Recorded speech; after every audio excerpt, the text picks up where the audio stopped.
I'd like to get right into this, so if you would turn to Galatians, the 3rd chapter, Galatians chapter 3.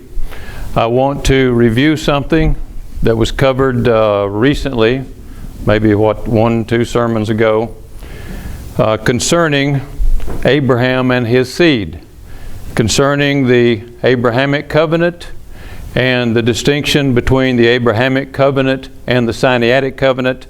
You will recall a few weeks ago, whenever it was, that we looked at that and we realized that, or we went over the fact that the Abrahamic covenant is unconditional.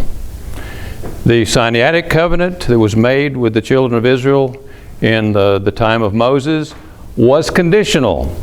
That is to say, the Israelites had to meet certain conditions in order to receive the promises that were guaranteed in that covenant, guaranteed as long as they met the conditions, that is to say. So you had a conditional covenant, you had one that is unconditional. It is based on the unconditional promises God made to Abraham that we have salvation, because the promise was to Abraham and to his seed. And you will recall we talked about that singular seed of Abraham, meaning Christ. And so the covenant is made with Abraham and with his seed, which is Christ. Now it is sealed. It was sealed with an oath in the time of Abraham. Christ has come. He is now, of course, as at the right hand of God as our high priest. And so the covenant is absolute. The promise to Abraham is absolute. It's fulfilled in him. And our union with him, therefore, makes us children of Abraham. So it's our understanding, therefore, that the true Israel of God, in that sense, is the people of God, whoever they are, Jew and Gentile alike. But you know, there are other elements to the promise given to Abraham that are equally unconditional. I want to look at that today. What we talked about then pertains to salvation, how Jew and Gentile are saved, ultimately having eternal life, entering the kingdom and family of God, living with God and with each other forever. Now there are other items, other facts, other promises within the Abrahamic covenant I want to look at today. And let's just begin there in Galatians 3. I want to ask some questions about the multiple seed of Abraham. The multiple seed of Abraham, not just the single seed, which is Christ, but all of those other descendants of Abraham and how this pertains to them. Galatians 3, let's begin in verse 15. To give a human example, brothers, even with a man-made covenant, no one annuls it or adds to it once it has been ratified. Now the promises were made to Abraham and to his offspring. It does not say, and to offsprings, plural, referring to many, but referring to one. And to your offspring, and Paul explains, who is Christ. So that's the single seed. And he's focusing on salvation here. Keep that in mind. But there's a principle. The principle I want to point to and underscore is the fact that the covenant that came later, the Sinaitic covenant, cannot cancel anything in the previous covenant, the one made with Abraham. The promises God made to Abraham, it cannot cancel it. He said, this is what I mean, and he goes on to explain that very thing. He says, the law which came 430 years afterward does not annul or a covenant previously ratified by God so as to make the promise void. So God made these promises to Abraham. He swore by his own name that they would come about, that he would deliver.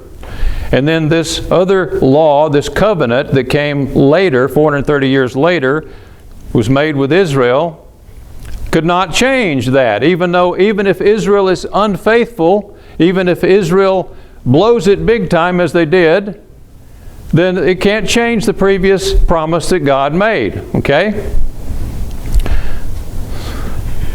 Verse 18, for if the inheritance comes by the law, it no longer comes by promise, but God gave it to Abraham by promise.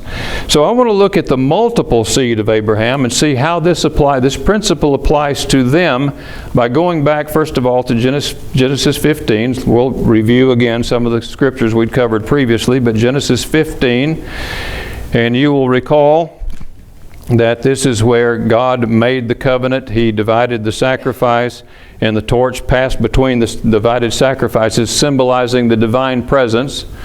And that's what, as we explained that time, in that particular message, that's what people did in ancient times to confirm a covenant. When they offered the sacrifice, they laid the parts of the body parts of the divided animals on one side or the other, and both parties passed through it.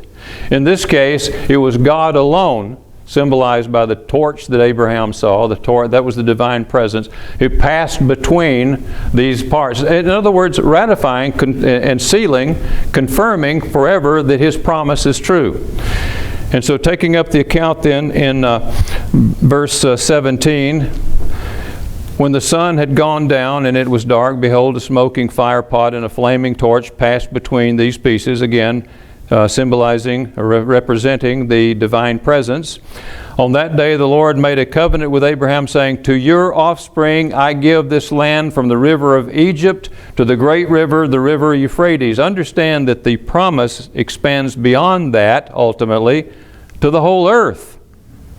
And then now you get into the single seed and how those who are connected with the single seed, which is Christ, will inherit the whole earth. But this is a particular geographical location. He goes on to describe as the land of the Kenites, the Cadmonites, the Hittites, etc., etc. And then to expand that promise, let's go on over to chapter 17. This is all the same thing. You get different details from the different times that God appeared to Abraham and reiterated the promise. In chapter 17, verse 1, when Abram was 99 years old, the Lord appeared to Abram and said to him, I am God Almighty, walk before me and be blameless, that I may make my covenant between me and you and may multiply you greatly. Then Abram fell on his face, and God said to him, behold, my covenant is with you, and you shall be the father of a multitude of nations. Now what's he really talking about there? Well, Abraham did become the physical father of many nations. That includes not only the nation of Israel, but also he was the father of the Edomites, the Ishmaelites, and the descendants of his through Keturah. So he literally became a father of many nations in the time that after him. Many nations came from him. No longer shall your name be Abram, but your name shall be called, or shall be Abraham. In Hebrew, that's a term similar to a word meaning many nations, or father of many nations. For I have made you the father of a multitude of nations.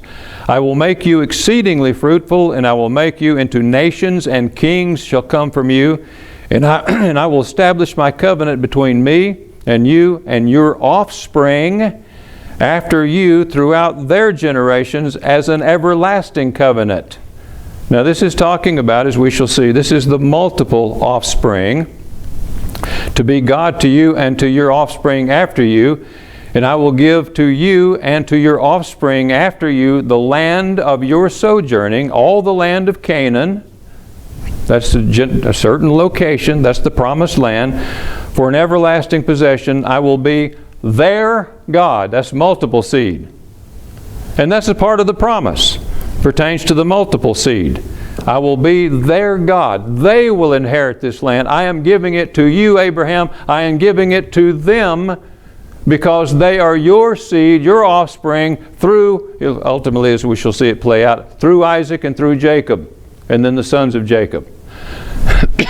So, you see the promise right there. And that's the Abrahamic covenant. It is not the Sinaitic covenant that comes later. And now then, with all that in mind, it becomes very clear then that those people have a right to the land. And even though God removed the hedge, as it were, because of their covenant breaking, it does not cannot cancel the promise given to Abraham. So then, whose land is that even today?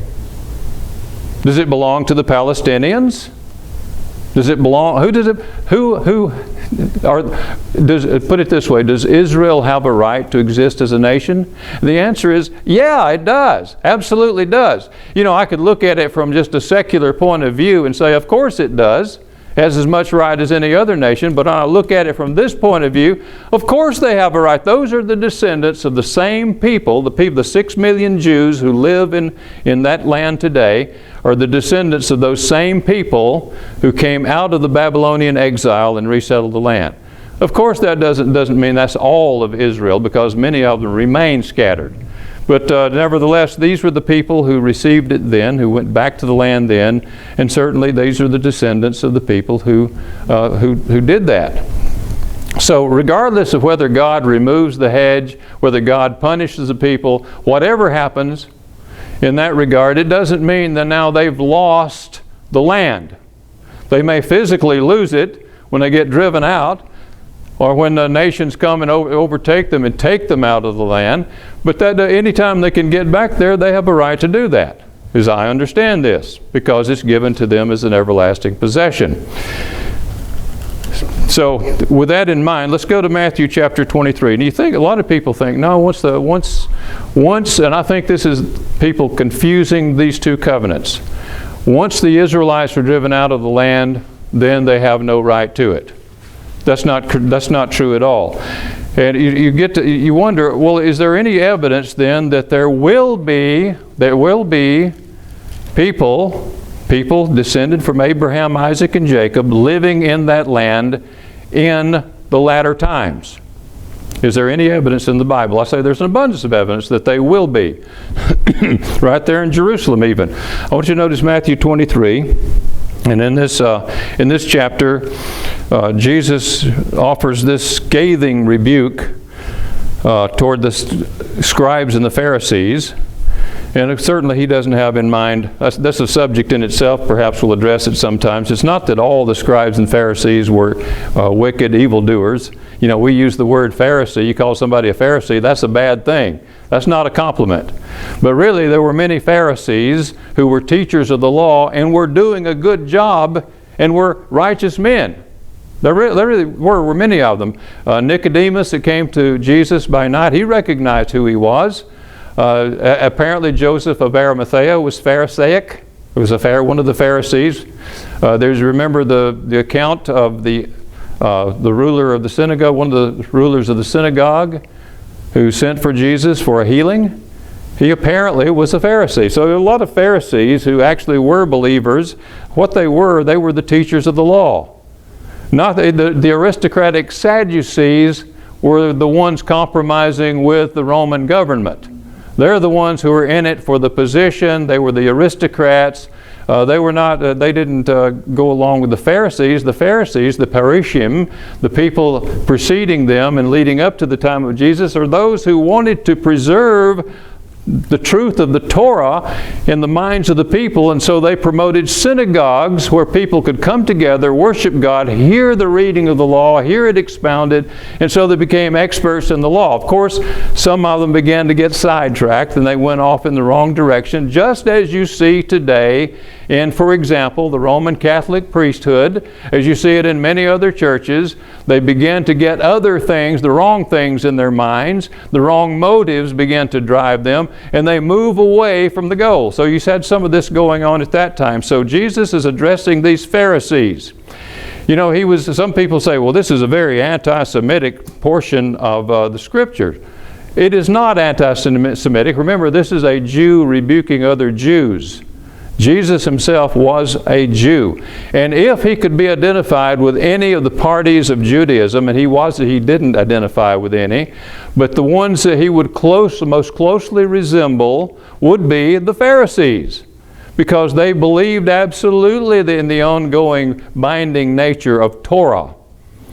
And he did too. And many of the teachings, you look at his teachings in the Sermon on the Mount, for example, and you find some of those same teachings among the Pharisees. So they weren't all bad, but this particular group he's addressing here, and apparently at that time it had become very widespread within the religious community that there was a lot of corruption. And so he addresses them with all these woes and these rebukes. He says, and I'm going to cut down to verse 29, I won't read all of it, but just start in verse 29. It says, "Woe to you scribes and Pharisees, hypocrites, for you build the tombs of the prophets and decorate the monuments of the righteous, saying, if we had lived in the days of our fathers, we would not have taken part with them in shedding the blood of the prophets. Thus you witness against yourselves that you are sons of those who murdered the prophets. Fill up then the measure of your fathers, you serpents, you brood of vipers. How are you to escape the sentence of Gehenna?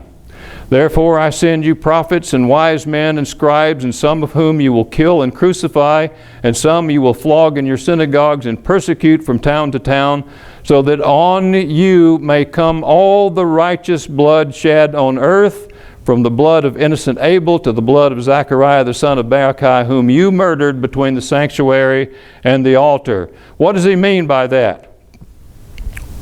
It shall come upon you. He's referring to that event, those conditions, and the event leading up to the AD 70 siege of Jerusalem and ultimate destruction of the temple. And thousands of Jews killed in this Roman siege. That's what he's referring to. He says, "Truly I say to you, all these things will come upon this generation." And it did. Within 40 years of the time he said this, these things happened. And then he says, "O Jerusalem, Jerusalem, the city that kills the prophets and stones those who are sent to it." Now notice this is talking about Jerusalem. That place over there, where now it is the capital of Israel, by the way. "O Jerusalem, Jerusalem, the city that kills the prophets and stones those who are sent to it, how often would I have gathered your children together as a hen gathers her brood under her wing, and you would not." You were not willing. "See, your house is left to you desolate." He's referring to what's coming down the road when the armies of General Titus would besiege the city and destroy the temple. And then he says this very interesting statement here. He says, "For I tell you, you will not see me again." You who? You Jerusalem, the citizens of Jerusalem, the Jewish citizens of Jerusalem. "You will not see me again until," oh, you mean they will see him again at some point, "until you say, blessed is he who comes in the name of the Lord." That implies to me, I realize there are interpreters who interpret this differently, but the plain reading of that suggests that there will come a time when there will be a righteous remnant in the land of Israel, in Jerusalem, will be prepared to meet Jesus Christ at His coming. That's what it tells me. So will there be Jews in the promised land? Yeah. Will they be converted? Will they be messianic? Indeed. Indeed. Believers in Messiah is what I mean by that. Believers in Jesus the Messiah, not some other Messiah. There have been all kind of candidates come along claiming to be the Messiah. But the real one, there's some who embrace Him. I was watching a video the other day from a group of, they're centered in Jerusalem. They're in Jerusalem. Some of their videos are in Hebrew. You have to read along with it. Others in English. But they're talking about what's going on in Jerusalem as far as Jews believing in Yeshua. That's the way they prefer to pronounce Jesus. Yeshua HaMashiach, Jesus the Messiah.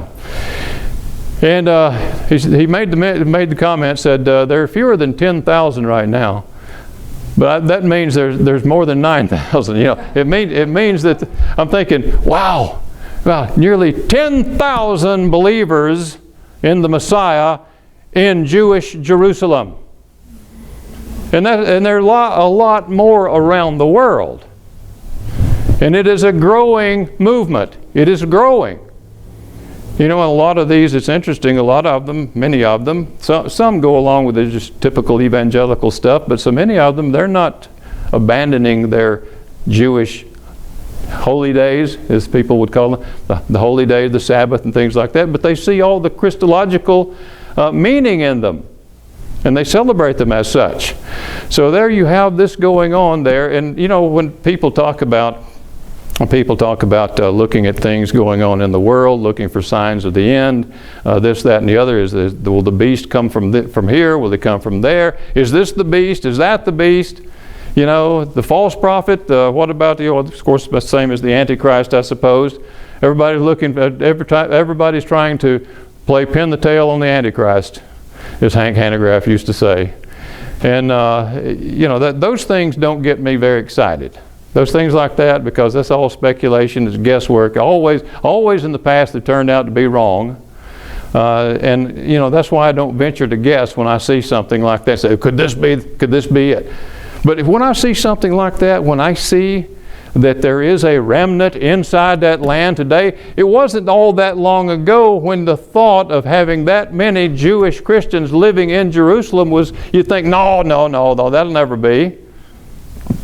Because, you know, one of the reasons so many Jews reject Jesus is because of the really fine witness of the Christian church. That's one reason, really.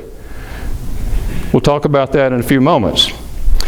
But in any case, these people were the people he's referring to then, and this extends to the Jews today, the descendants of the people who returned from the Babylonian exile, and experienced great trials and tribulations in the many years that followed their return. You know, they had to go through the period of the Syrian kings.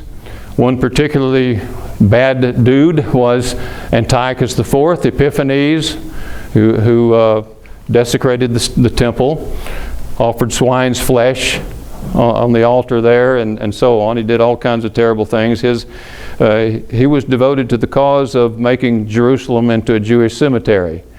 But that was during the time of the Maccabean revolt. It didn't work out so well for Antiochus. He died a very miserable death. And so it come on down to the Roman period. That's the time when Jesus came on the scene. And the Romans were not really all that bad. They were in one way, but they're not in another, because they granted freedom.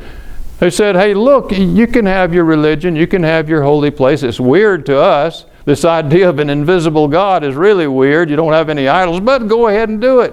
We don't care. You know, we have all kinds of gods. Why should we care? So go ahead and do that, and you can have your priesthood, and you can have your customs and your weird customs and all of that. So go ahead. All we want is your money, your taxes. Yeah, that's all we ask for. Yeah, and you do that. Hey, guess what? We'll help. We'll take care of you. We'll keep your roads operational. Infrastructure. We have all kind of benefits, and we'll police the area.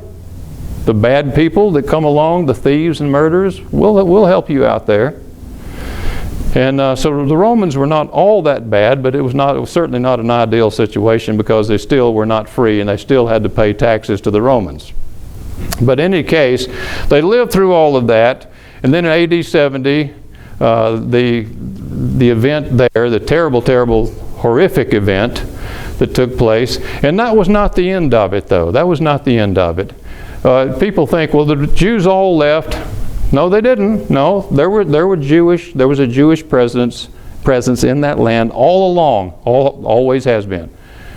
1948, but back when the Jews started returning to Israel to form the nation of Israel, there were already Jewish settlements there. Had been all along. So it's not like they all just left the land. No, there were dreams all during those years, all during this time of wandering. There were dreams in the hearts of many Jews to make it back to the land one day, and one day reestablish themselves as a nation, and hopefully have what they had once before. So that's what but my point, but what I was about to say there was the AD 70 event was not the end of it. It was not the end of tribulations for the Jewish people living in the land. There was 135, and some people say in some ways it was worse than 70. That was when the Masada event took place.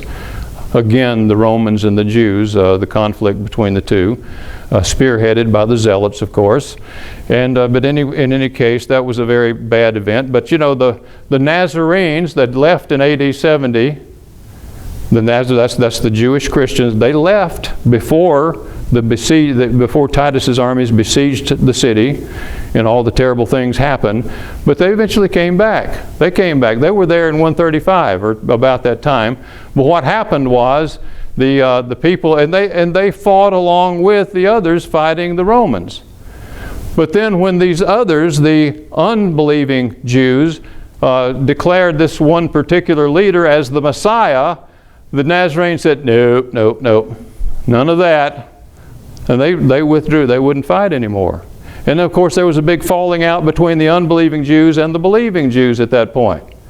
So basically they were in no man's land because the Gentiles didn't like them, and now the Jews didn't like them. So that's the legacy of the Nazarenes. And these were the direct descendants of the original Jerusalem church. But in any case, Masada occurred to that event, AD 135. But again, there have always been Jewish settlements in the land, and the scattered Jews retained their identity. They always knew who they were, and they always had that hope of someday returning, at least many of them, not all of them. You know, a lot of Jews today, they've become atheists. They look at their own history and they say, where's God in all that? So they just abandon everything. Others hold to the belief that the God of Abraham is the true God, and they hope to see someday the restoration of Israel. And they hope to see the Messiah come, and you know, they will. They will. It may not be who they think it is, but in any case, they will. Now, as I mentioned, so often some of the troubles that they'd gone through the centuries has been under the hand of the people calling themselves Christians. The word anti-Semitism was coined in Germany in the 19th century. Actually, it's a misleading term in some ways because the Jews are not the only Semitic people. There are other Semitic peoples as well, but it's better than the word that they were using, which is Judenhass, which means Jew hatred. So it's a little bit more, it sounds a little bit better, you know, saying anti-Semitism, better than saying Judenhass or Jew hatred. Jew hatred, of course, is not new. There are lots of good historical sources that can give you an extensive history of this phenomenon. All kinds of books on the subject. Even a Wikipedia article. I got a little quotation here from the Wikipedia, not usually a source that I refer to frequently, but you know, this is I think it was a pretty good summary. Let me read that to you. Pretty good summary in the article Anti-Semitism, and it gives us a good brief overview of the notable instances of persecution of the Jews. It says that these includes, quote, the pogroms which preceded the First Crusade in 1096, the expulsion from England in 1290, the massacres of Spanish Jews in 1391, the persecutions of the Spanish Inquisition, the expulsion from Spain in 1492. I mean, they keep getting expelled from nations. The Cossack massacres in the Ukraine, various pogroms in Russia, the Dreyfus Affair, the Holocaust, of course, official Soviet anti-Jewish policies, and the Jewish exodus from Arab and Muslim countries. And that's to name a few. So these people have been pretty much hated and despised wherever they have been. They've been the scapegoat in some cases. Something bad happens, and who caused it? What's the cause of it? The Jews! It's them! And what happens? Well, sometimes horrible things happen. They've been burned at the stake and all kinds of terrible things. Let me read a little bit from, before I get to that, I'll just mention in passing, mention a few other items there. You know, you've all heard about the Spanish Inquisition. You know what that was basically about? It was about the Catholic Church cleaning up its own, looking for heretics in its own midst. They were not particularly going after Jews, you know, unbelieving Jews, but they were cleaning up their own You know, and some of the people who would later be considered saints and are now honored as saints in the Catholic Church were the objects of some of that Inquisition, and they went through a pretty rough time because of it. And even though the popes evidently, supposedly, issued the order that there's to be no torture, torture was used nonetheless. It was used nonetheless to figure out who the heretics were. So that was the object. Who are the heretics among us? We've got to put them to the test and find out. Now the problem is that you had some Jewish converts. What in the world? Why would you have Jewish converts? Quite a few Jewish converts, especially in Spain. Well, most of those, or at least a lot of them, I don't know the percentage, but I would say the majority, were forced conversions. Forced conversions. And they didn't really want to be, but they were. In some cases, the parents had been killed for some reason, and now the children were taken, they were baptized, and said, now you're ours. You know, that's the way it worked. And so you had forced conversions. But you know, they started to say, wait a minute, are these folks, are they really Christians now? So they put them to the test. And they would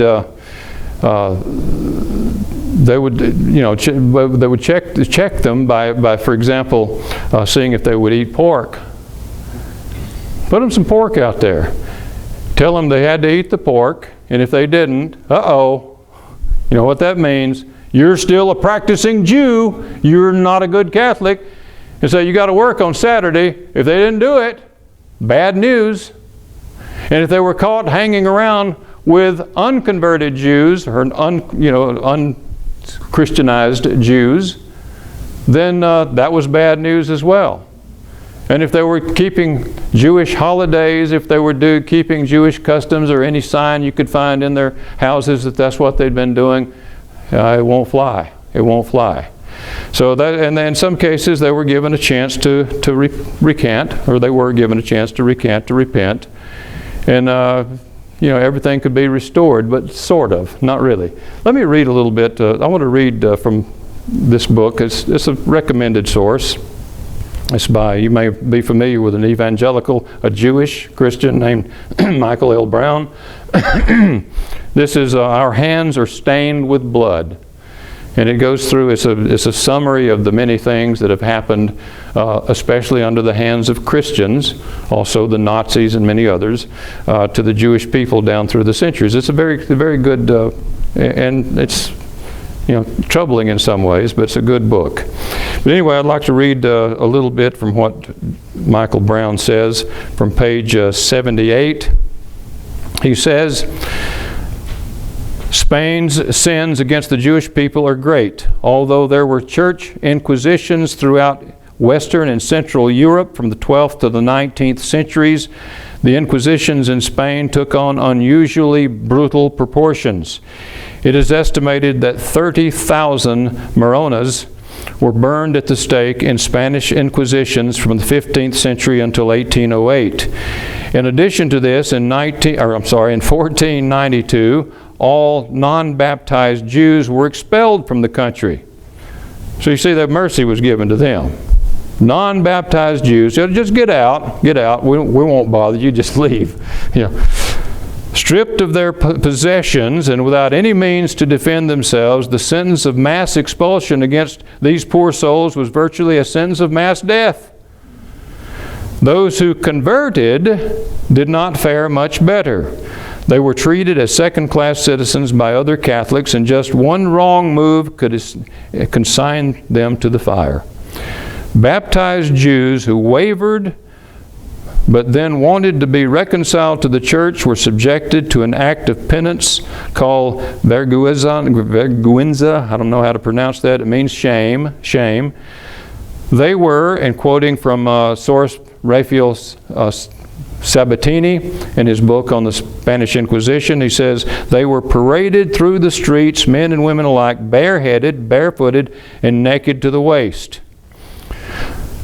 The procession was headed by a group of monks, followed by the, quoting again, half-naked penitents, cruel physical discomfort being added to their mental torture, for weather was not was so raw and cold that it had been considered expedient to provide them with sandals. Oh, how merciful they were! Lest they should have found it impossible to walk. They held unlit candles in their hands, indicating that they were yet in spiritual darkness. And these are the ones who repented now. This is the penance they had to do. And they were marched through the city until they arrived at the cathedral. A chaplain would make the sign of the cross on the foreheads of these Jews, many of whom had been prominent citizens and respected leaders of their city before the Jew hate craze erupted. And then he would recite these words, "Receive the sign of the cross, which you denied, and which, being deluded, you lost." And then he goes on to say that after this, a sermon would be preached and the sentence would be announced. And here it is. It says that, here's the quoting again from the same source, "They were to be whipped in procession on each of the following 6 Fridays. Whipped in procession on each of the following 6 Fridays, being naked to the waist, bareheaded and barefooted. They were to fast on each of these 6 Fridays, and they were disqualified for the rest of their lives from holding office, beneficence, or honorable employment, and from using gold, silver, precious stones, or fine fabrics." When their 6-week penance was completed, they had to give alms to the extent of 1/5 of the value of their property. Now these are the repentant ones. You know what the ones that didn't repent got? And this is how the church, quote unquote, treated those returned to the fold. And it goes on to tell many, many other horror stories. Let me back up a few pages and read a few. There's one section here on all the lies. It's entitled Lies, Lies, Lies. Some things that's unbelievable, but things that actually happen. It says in the 1930, I'm sorry, I keep going to the 1900s, but 1348 to 1349, the Black Death ravaged Europe, wiping out about 1/3 of Europe's entire population. Who was to blame? Well, you know who got the blame. The Jews, of course. The fact that the Black Plague also killed multitudes of Jews didn't seem to bother anyone. Just how did the Jews execute such a wide-ranging plan of destruction? They secretly contaminated the wells with a poisonous mixture made of spiders, lizards, and the hearts of Christians mixed together and the sacred elements of the Lord's Supper. Well, that'll get you every time, won't it? Hundreds of thousands of Christians believed this lie. As a result, thousands of Jews were butchered by angry mobs, and Jewish children under the age of 7 were then baptized and reared as Christians after their families were murdered. That's how they expanded their membership with Jewish converts. What was the proof that the Jews were guilty? Some of them, quote, confessed, unquote, to the crime under severe torture. You know, some people, if you torture people badly enough, taking out, pulling out the fingernails and whatnot, and you do enough to them, some people, just to stop the pain, will say, "Yeah, I did it. Okay, I did it. I repent." Well, that's what happened. Otherwise, no evidence existed. And of course, obviously, they didn't poison the wells. It's crazy. But anyway. Then there's a charge of desecrating the host. That's the host. You know what the host is? The host is the Eucharistic wafer that the priest consecrates and supposedly becomes the body and blood of Christ, and so on. It says probably the most I won't read that whole section there. It says probably the most widespread anti-Jewish lie that has been told and believed through the ages has been the charge of ritual murder. The story is always the same. A group of Jews kidnap a Christian child, often before Easter, torture him, kill him, often by crucifixion, and more times than not, drink the blood. The remaining blood is also put to good use. The Jews use it for making Passover matzah, unleavened bread. As expected, the only evidence for the crime is always the same. Jews under torture confess. Now, this is a typical account. And he's quoting here from Wessenthal's Everyday Remembrance Day. It's on the on Jewish martyrs. It says, April 26, 1343, a ritual murder accusation is raised against the Jews of Germersheim, however you pronounce that, Germersheim, Germany. Thereupon, the town's whole Jewish community is burned at the stake. Now, people believed this stuff. I guess the children were all present and accounted for, and yet they still believed that they went out and kidnapped a child, a Christian child, and killed it and used the blood for the way they allegedly did. It says, God only knows how many Jews lost their lives because of this infamous blood libel. The numbers are surely in the multiple tens of thousands. And God only knows how many people, Muslims, atheists, and quote-unquote Christian, believe this lie today. It has been circulating for over 2,000 years. In its early non-Christian form, it was spread by the Greeks and the Romans. So that's been around for a while. It's just gone, adopted by different people over time. It has made its way across the world. A ballad inspired by the Jewish blood libel was recently found in a book of folk songs in the Ozark Mountains in Arkansas, while a booklet published in Birmingham, Alabama, my home state, used to be, in 1962 gave credence to the charge of Jewish ritual murder. So, we could go on, and this book does go on. And the fact is, Jews have been treated cruelly in many nations, have been murdered, have been forced into conversions, had their children taken away from them, baptized and claimed by the church. They've been driven out of land after land, been hated and despised. And of course, we could go on and get into what happened in the Holocaust. Some people deny that, but there's no denying the facts. It really happened. The Holocaust is a reality. It really occurred. There have been efforts to exterminate the Jews from the pages of history, from planet Earth, since time immemorial, and that wasn't just another one of the many. So these things actually happened. Now, again, we could go on and on. The sources are out there and easily accessible. Do some reading, and you'll see that this people have been singled out and persecuted in very vicious ways, terrible ways. Now, as I said earlier, there have been settlements in the land of promise, the land that was promised to Abraham and his descendants all along. But in the last century, I wanted to mention something else before we move on to that. I wanted to mention the fact that, we've been talking mostly about Catholics. The Christianity was, for many centuries, in the West at least, was Catholic. In the East it was Orthodox, but that was also pretty much the same. But they were usually busy dying as martyrs' deaths under the hands of Muslims, so they didn't get as big.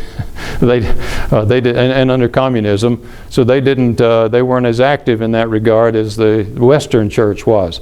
But what about the Protestants, which they came from the Western Church? They came from the Roman Catholic Church. Well, you maybe begin to see a turnaround here in the 1500s. 1523, Martin Luther wrote, "Perhaps I will attract some of the Jews to the Christian faith. For our fools, the popes, bishops, sophists, and monks, the coarse blockheads, have until this time so treated the Jews that if I had been a Jew and had seen such idiots and blockheads ruling and teaching the Christian religion, I would rather have been a sow than a Christian. For they have dealt with the Jews as if they were dogs and not human beings." So before you start hollering, "Hooray for Luther, go get them," Mr. Reformer, before you do that, let's fast forward 20 years later. 20 years later. And this is after a time when he saw the Jews weren't converting. He didn't see this mass conversion. I wonder why. I wonder why they were hesitant about even considering Christianity. Any guess as to why they might have been so? Might have held back on saying, "I don't know about this." I think there's a pretty good reason. It's because they had a long history of being persecuted, hated, despised, driven out, killed by Christians. That's why.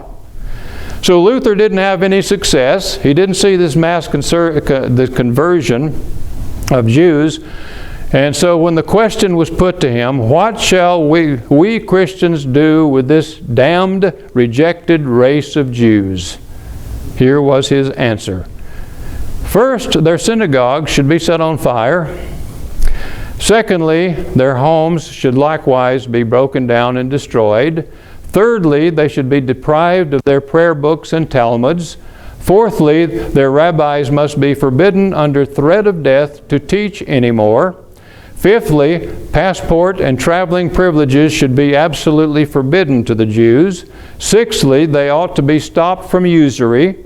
Seventhly, let the young and strong Jews and Jewesses be given the flail, the axe, the hoe, the spade, the distaff, and the spindle, and let them earn their bread by the sweat of their noses. We ought to drive the rascally, lazy bones out of our system. Therefore, away with them. To sum up, dear princes and nobles who have Jews in their domains, if this advice of mine does not suit you, then find a better one. Get that? Find a better one so that you and we may all be free of this insufferable, devilish burden, the Jews. Wow. That's Mr. Reformer himself, Martin Luther.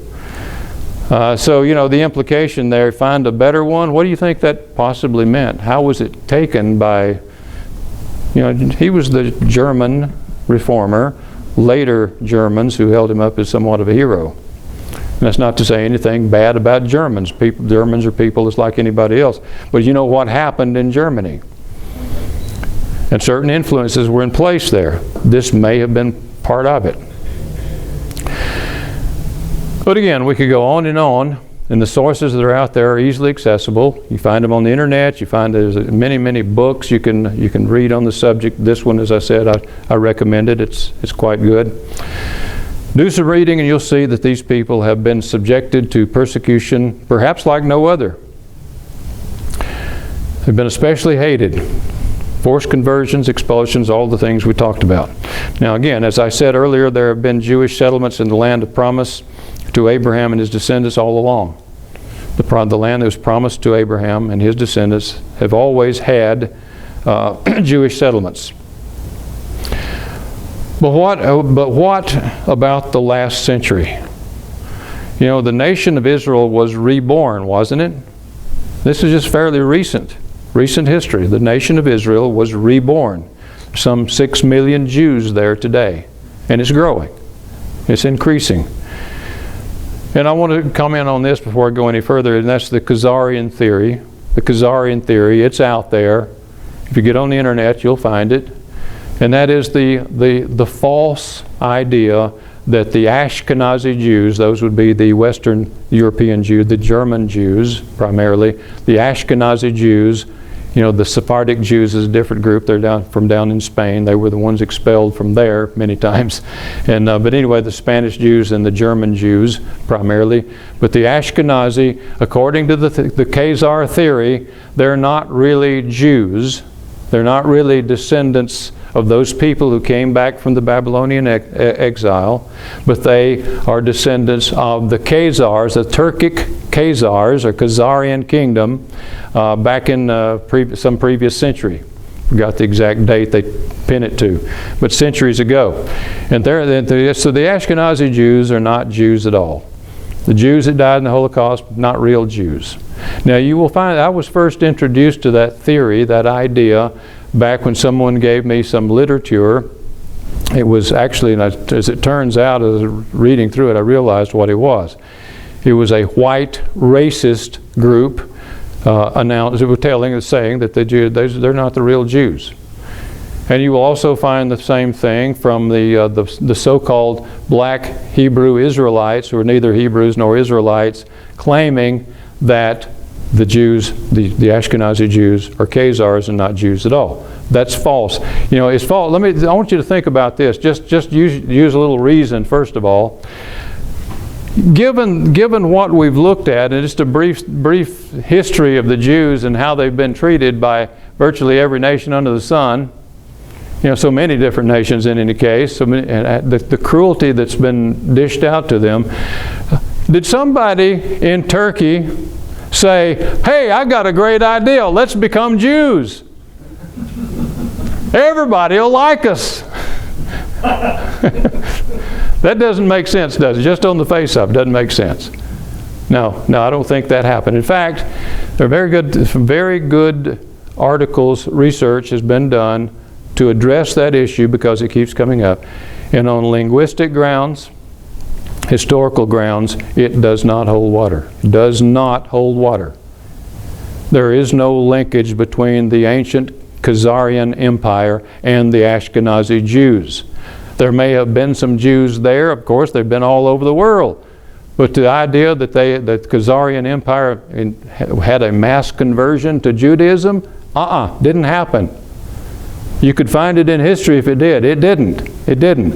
And that's on, again, linguistic grounds and historical grounds. But nowadays we have DNA, biological grounds. And guess what? It turns out that the Ashkenazi Jews and the Sephardic Jews and all the other people identified as Jews other than the converts, but those who genetically go back to the fathers, guess what the DNA shows? They all came from the same family. So the Ashkenazi really are Jews. The Sephardic really are Jews. And those people in the land of Israel today are real descendants of the people who came out of the Babylonian exile and resettled the land back then. And the same ones who were there in AD 70 when the Romans besieged the city. It's them. The same people. Again, do they have a right to be there? I say they do. I say they do. I think they do. Based on the fact that God gave that land to Abraham and his multiple seed. And that promise cannot be annulled by a covenant that was made later.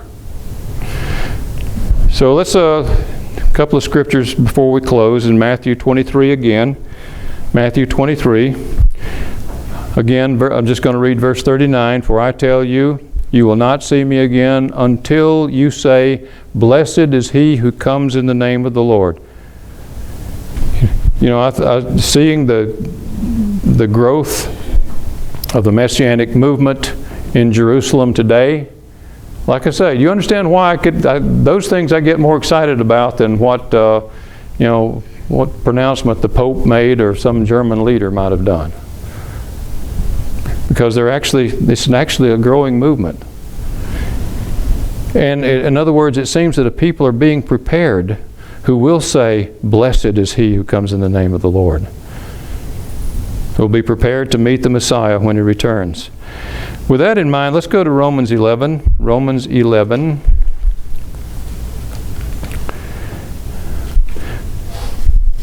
Romans 11, and let's look at verse 11. Paul says, so I ask, did they, meaning the unconverted Jews, the unbelievers, did they stumble in order that they might fall? Was that the purpose, so that they would fall? By no means. Rather, through their trespass, salvation has come to the Gentiles. You know what that means, of course, as Paul went about, he's speaking from his own experience and the reality that he encountered on a day-to-day basis as he went from town to town, from place to place, over the known world, the world he knew at that time. He went into the synagogues and he found sometimes a good many Jews converted, but it got to where there are not many at all. He was being driven out and rejected by Jews. But guess who was saying, hey, whoa, we want to hear. The Gentiles. So because of the rejection, now if those Jews said, yeah, tell us more, let's understand this, he would have spent all the time that they needed. But because he was pushed out more and more, he went to the Gentiles. So that's what he's talking about here. Through their trespass, salvation has come to the Gentiles so as to make Israel jealous. That's very important. To provoke them to jealousy. Now, has the Catholic Church, or has Christianity in general, provoked Israel to jealousy? What this means, in other words, saying, hey, look at what they have. They have the blessings. They have these benefits. They obviously have the Spirit of God resting upon them. I want what they have. I'm jealous. And they start to look into this Messiah thing and find out, lo and behold, did the Catholic Church do a good job of that? Provoking them to jealousy and bringing them to conversion? No, they provoked them to anger. They provoked them to rejection. They provoked them in every way except jealousy and made them want to convert. They made them want to run as far away from it as they could possibly get. And the Protestants haven't done much better. Of course, there are Protestant voices today who are very much pro-Israel, and the tide has changed somewhat. But in any case, so as to make Israel jealous. Now, if their trespass means riches for the world, and if their failure means riches for the Gentiles, how much more will their full inclusion mean? You mean there's a possibility that they will be included? There'll come a time when they might reverse this trend? That's what he's implying here, isn't it? And he goes on to describe how that's to happen. But his vision is that when the conversion of the Gentiles takes place, that the Jews will see that, and in time they will begin to realize that, hey, they're getting the blessings we should have. The Spirit of God is on them, and so it will provoke them to jealousy, and that's what brings them to conversion. But again, the historic church has not done a good job of that, but have done a terrible job. But now, exactly how does this take place? Let's look again. Verse how this provoking to jealousy and so forth. Let's look over at verse 28. It says, "As regards the gospel, they," meaning the unbelieving Jews, "are enemies of God for your sake." Now, some people would stop right there. They're enemies of God. Let's get these Christ killers out. No, look what Paul says, though.